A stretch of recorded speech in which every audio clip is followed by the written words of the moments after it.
Welcome to Fire Mountain Gems and Beads. Hi, I'm Patti, I'm a jewelry designer here, and today I'm going to be showing you how to make this beautiful triple strand spacer bar bracelet.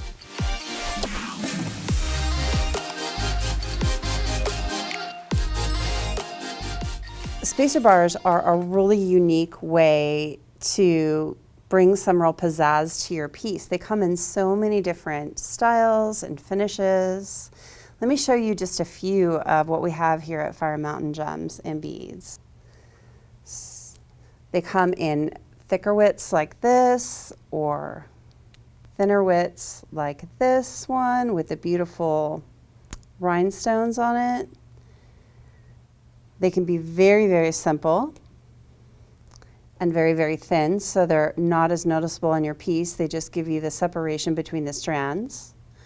Or they can be really decorative.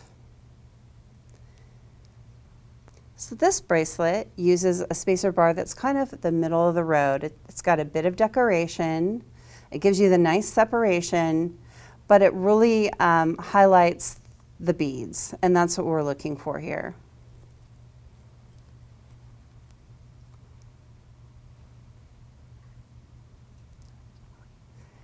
Okay, so let's look at some of the materials that we're going to use in making this bracelet. Let me kind of set that aside. I'm going to bring this in.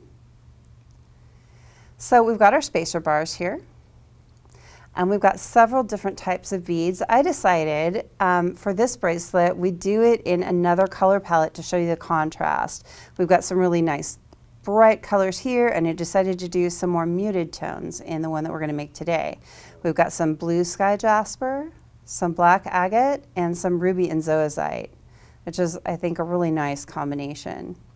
Then we've got our clasp. We've got some crimping materials. We've got our crimp covers, our crimps, our AccuGuards, and some jump rings. It's pretty simple. And then some AccuFlex. It'll be 49 strand, 0.019 weight. Okay, so I'm going to go ahead and set that aside. And let's go ahead and start making the bracelet. So the first thing I'm going to do is I'm going to grab my clasp. And I'm going to go ahead and work from this triple loop side of the clasp. And we're going to cut 3 lengths of the AccuFlex. So I'm going to go ahead and take about 10 inches each. That's about the standard I use when making a bracelet. And the reason that I do that, we don't need 10 inches of AccuFlex total here, but I like to have some extra on the ends to work with. Okay, and I'll go ahead and use the first one I cut to measure the other 2. They don't have to be exactly perfect, but if they're pretty close, it makes working with it easier.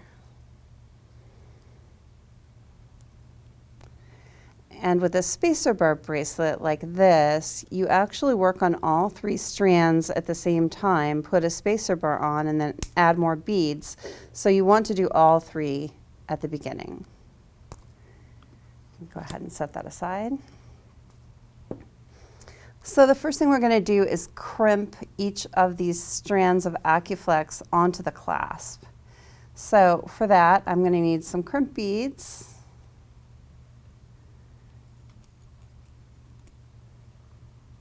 some AccuGuards, and I'll show you, these are great little findings in a moment how those work, and some crimp covers. There we go. We'll also need a few jump rings to attach this to the clasp. So I like to attach with jump rings rather than put the AccuGuards directly on the clasp, so it can change out the clasp if it ever breaks. Otherwise, you need to restring the whole bracelet. Not likely that'll be happening, but just in case, it's just a nice little feature. So I'm going to take one of the strands of AccuFlex right from the mat. Sometimes that's a little easier, they're so small. And then thread on one side of the little AccuGuard. You can see the AccuGuard is a little horseshoe shape. You go through one side, there's a hole there, kind of around the horseshoe.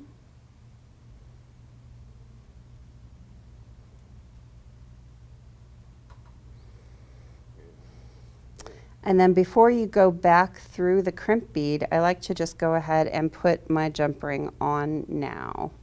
You can do it later, it's kind of your preference. Okay, then I'm just going to go back through the crimp bead with my tail here.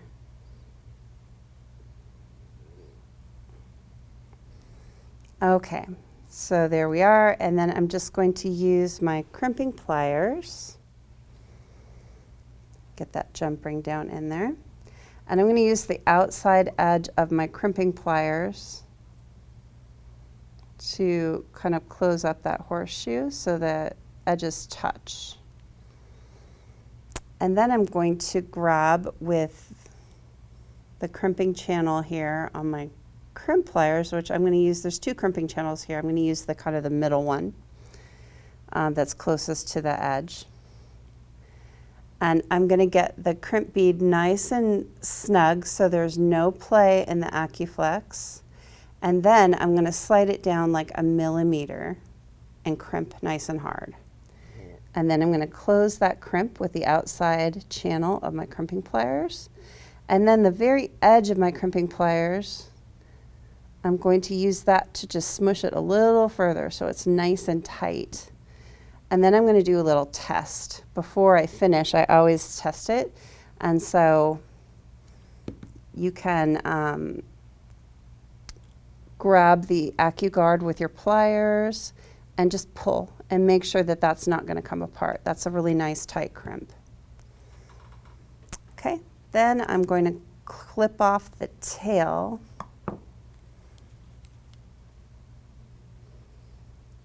of my AccuFlex. And then I'm just going to apply the crimp cover. And to do that, I find it's easiest to put the crimp bead in my palm, grab my crimping plier, open that up, and just kind of grab the crimp cover like this. Hold on to the AccuGuard and just slide that into the crimp cover and slowly close it. And you kind of have to massage around it to get it rounded. So you kind of go around in a circle till it's fully closed and you're happy with it.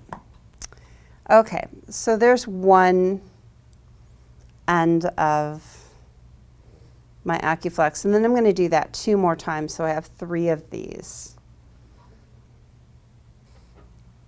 Okay, so now we have our 3 strands of AccuFlex crimped and ready to attach to the clasp. So I'm going to use my bent chain nose pliers to open up one of the jump rings on the end.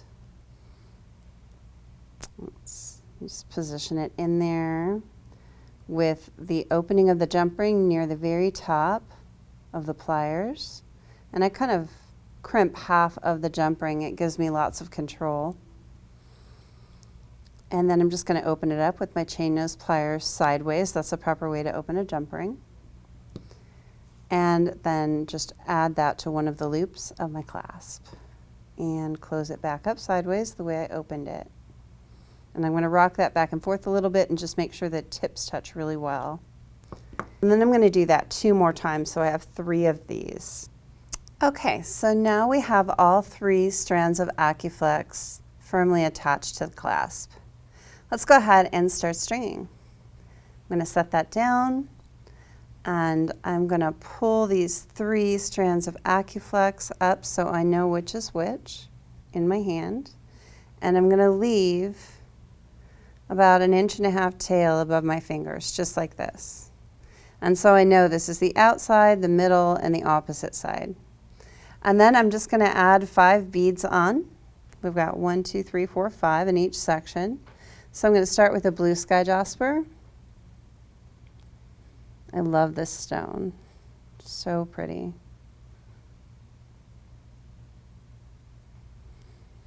There's 2. Okay, I want you to see the size difference here. This is an important thing in this design. They're not all calibrated exactly the same, so you can see that this bead is much larger than this bead. So I kind of want to look at the average size bead that I have in there, and it's really the smaller one, so I'm going to remove that larger one and go with the smaller one because the size of the bead makes a big difference in this design. You want them to all be very similar. So as I thread them, I'm going to be checking them to make sure they are very similar in size. So there's 3. That one seems a little large. Let's see here. 4, that's good. And 1 more for 5. Okay, so I'm going to let those drop down. Then on my middle strand, I'm going to do the black agate, I think. And these are about the same size as that smaller blue sky jasper, so that's going to work. 1, 2,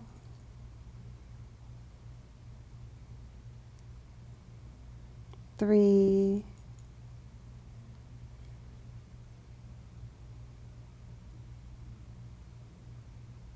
4, where's the hole? There it is.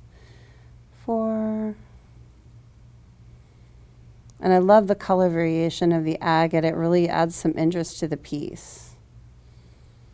Okay, and then we'll do the outside strand.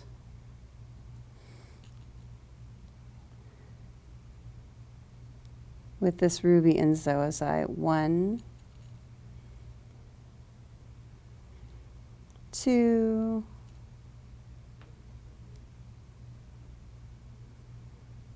3,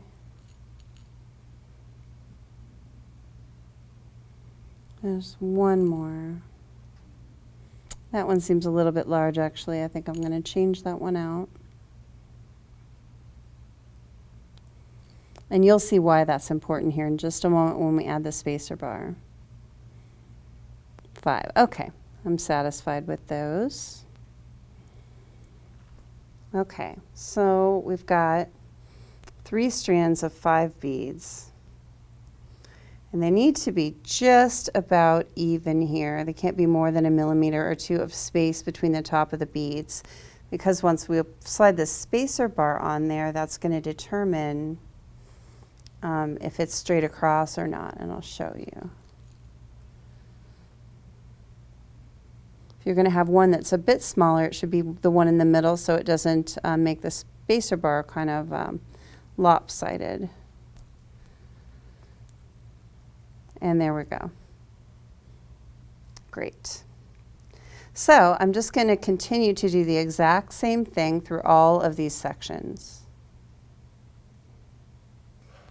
So now you can see that we've thread all of the sections of beads and spacer bars. I'm going to put this one last ruby and zoisite bead on. And you can see with the blue sky jasper and the black agate, I've already temporarily put the AccuGuard and the crimp there, but they're not crimped. And I'll show you why in just a second. So I'm going to add this crimp bead and then the last AccuGuard here.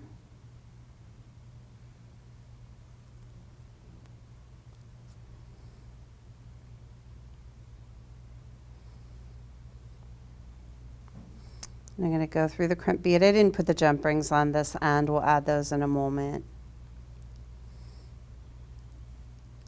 Okay, so with the spacer bar bracelet, tension is really, really important. So I'm going to get that little AccuGuard closed up a little bit. So I don't have these crimped yet, and I want them to be just a little bit loose because we're going to make sure that the tension is right. Because the beads are slightly different sizes, you can see there's even sections where I put 6 of the agate, where I put 5 of the ruby and zoisite. And you just want to make sure it's nice and balanced. And so you want to make sure that there's enough play for your spacer bars to be nice and straight before you crimp the ends. So I think we're good with the blue sky jasper. We'll go ahead and crimp that one off.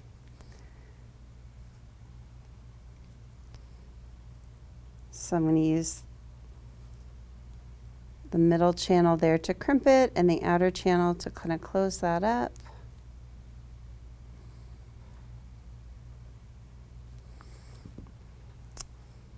And then I'll snip that off.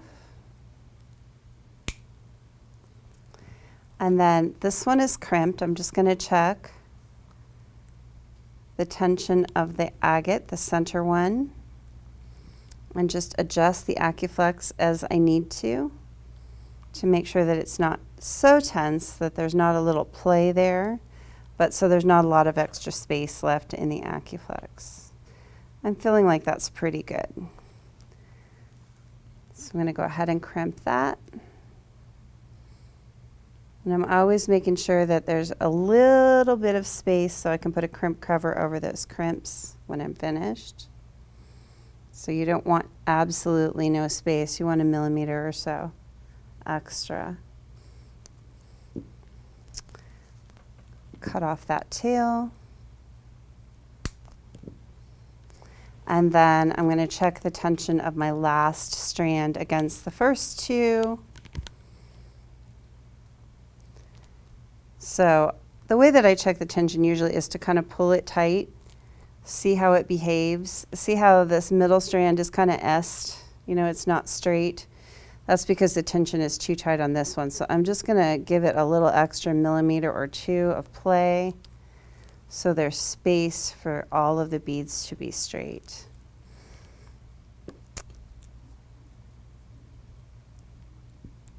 Pull that out just a little bit. I pulled it too far, so I'll just pull it back in. There we go. I feel like that's a little more relaxed. Okay. So I'm going to go ahead and crimp that one.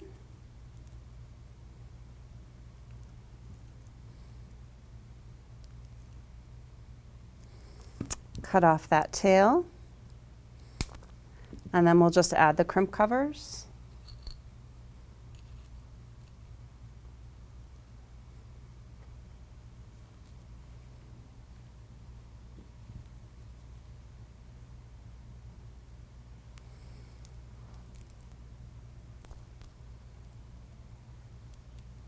Very simply, kind of massage around until they're closed nicely.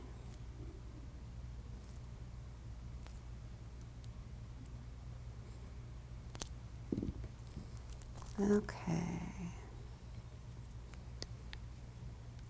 And I'm just going to do that 2 more times. So now I have my bracelet all strung. I just need to attach the other side of the clasp. So I'll grab a few jump rings here.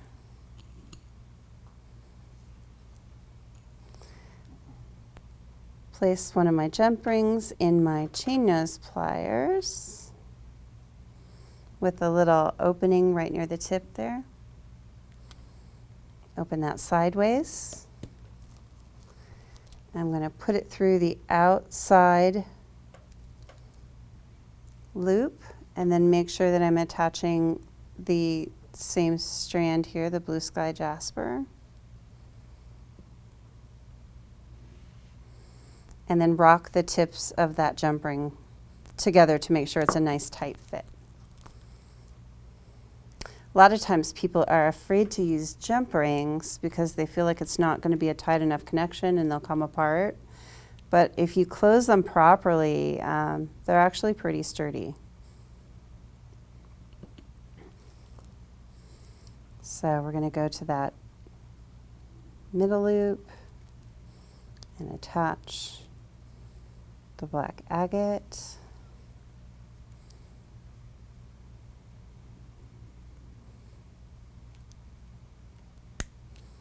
Okay, make sure that's really nice and tight. And then the last one.